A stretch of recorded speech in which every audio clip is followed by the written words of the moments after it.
नमस्कार। Super India news TV में आपका स्वागत है। मैं हूं राजेश आर्य। आइए देखते हैं आज का विशेष समाचार। बलूचिस्तान संकट से सहमा पाकिस्तान। पाकिस्तान अब इस सच पर पर्दा नहीं डाल सकता कि जम्मू कश्मीर नहीं, बलूचिस्तान का मुद्दा विभाजन का अधूरा अध्याय है। इस्लामाबाद हाई कोर्ट के मुख्य न्यायाधीश आमिर फारूक ने 28 अगस्त को अदालत में कहा कि पाकिस्तान युद्ध शरीकी स्थिति में है। हर कोई बलूचिस्तान के हालात देख सकता है।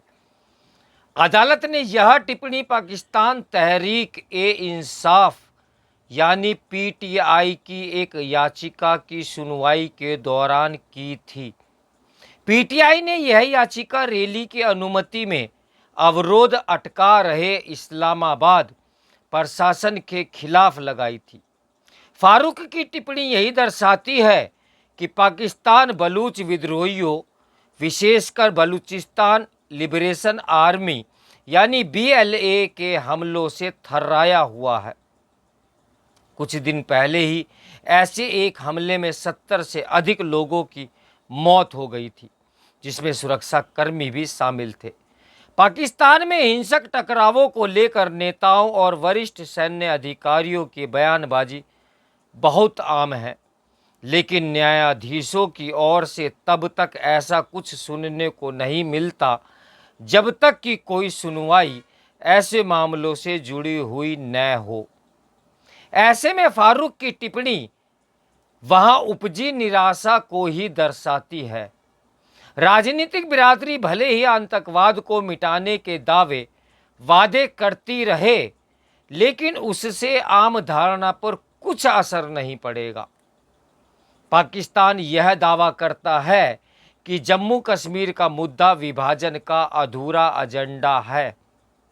यह सरासर झूठ है, क्योंकि जम्मू कश्मीर और लद्दाख के केंद्र शासित प्रदेश भारतीय संघ के अभिन्न अंग हैं। इस मामले में पाकिस्तान सच्चाई पर पर्दा डालता आया है, और सच यही है कि बलूचिस्तान का मुद्दा ही विभाजन का अधूरा अध्याय है, जिसकी तार्किक परिणति नहीं हो पाई। इतिहास के पन्ने पलटें तो यह पाएंगे कि ब्रिटिश संसद ने जुलाई 1947 में जब भारत स्वतंत्रता अधिनियम पारित किया, तब यहाँ 560 रियासतें थीं। अधिनियम ने ब्रिटिश इंडिया को भारत और पाकिस्तान नाम के दो देशों में विभाजित किया।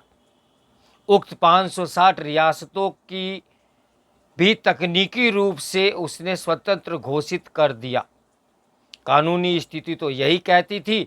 हालांकि राजनीतिक रूप से अंग्रेजों ने अपनी स्थिति के अनुरूप इन रियासतों को भारत या पाकिस्तान के साथ विलय की सलाह भी दी। इस सिलसिले में ये रियासतें भारत और पाकिस्तान का हिस्सा बनती गई। इस कड़ी में आज के बलूचिस्तान को देखें तो तब वह स्टेट ऑफ कलात यानी कलात रियासत हुआ करता था।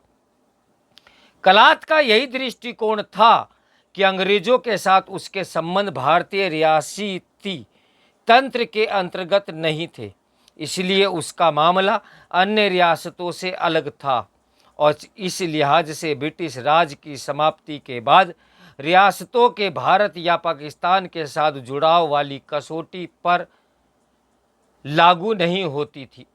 वास्तव में विभाजन से काफ़ी पहले ही उसने इस मामले में ब्रिटिश अदालत में अपना पक्ष रखा था कि उसकी प्रकृति एवं स्वरूप अन्य रियासतों से अलग है, और उसकी पैरवी करने वाले वकील कोई और नहीं बल्कि मोहम्मद अली जिन्ना ही थे।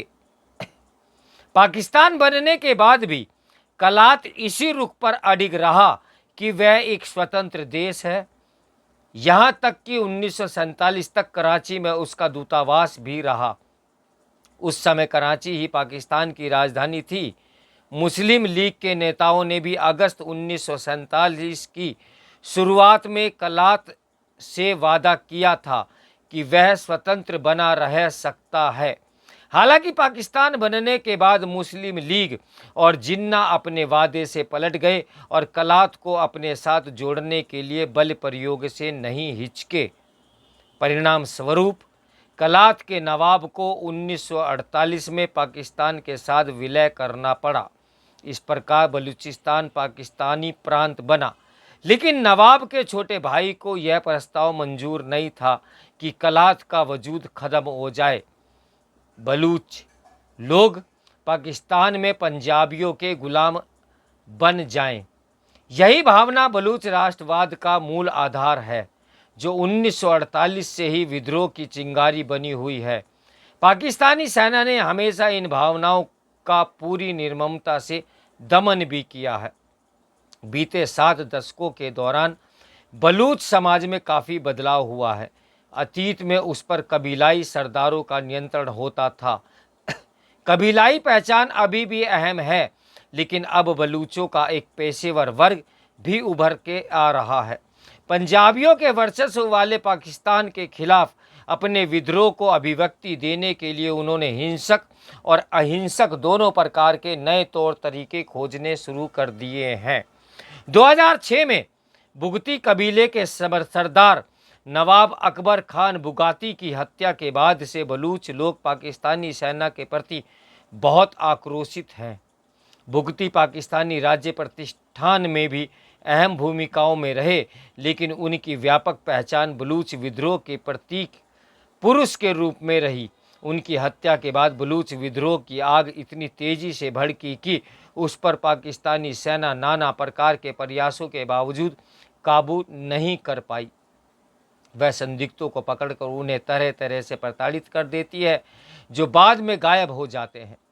पाकिस्तानी अदालतों ने सेना की ऐसी कदमों के खिलाफ आदेश जरूर पारित किए हैं, लेकिन यह रस्म अदायगी से ज़्यादा कुछ नहीं है।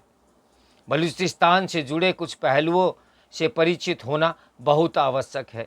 पाकिस्तानी सरकार खैबर पख्तूनख्वा और यहाँ तक कि सिंध और पंजाब के लोगों को भी यहाँ सुनिश्चित रूप से बसा रही है। परिणाम स्वरूप बलूच लोग अपने ही प्रांत में अल्पसंख्यक बनते जा रहे हैं। खनिज संसाधनों और प्राकृतिक गैस से समृद्ध होने के बावजूद बलूचिस्तान पाकिस्तान का सबसे गरीब प्रांत बना हुआ है। क्यों? क्योंकि यहाँ से मिलने वाली राजस्व को कहीं और खर्च किया जाता है। बलूचिस्तान अहम तट रेखा वाला राज्य है। वहाँ ग्वादर बंदरगाह स्थित है। चीन ने चीन पाकिस्तान आर्थिक गलियारे यानी सीपैक के अंतर्गत इस बंदरगाह को विकसित किया है।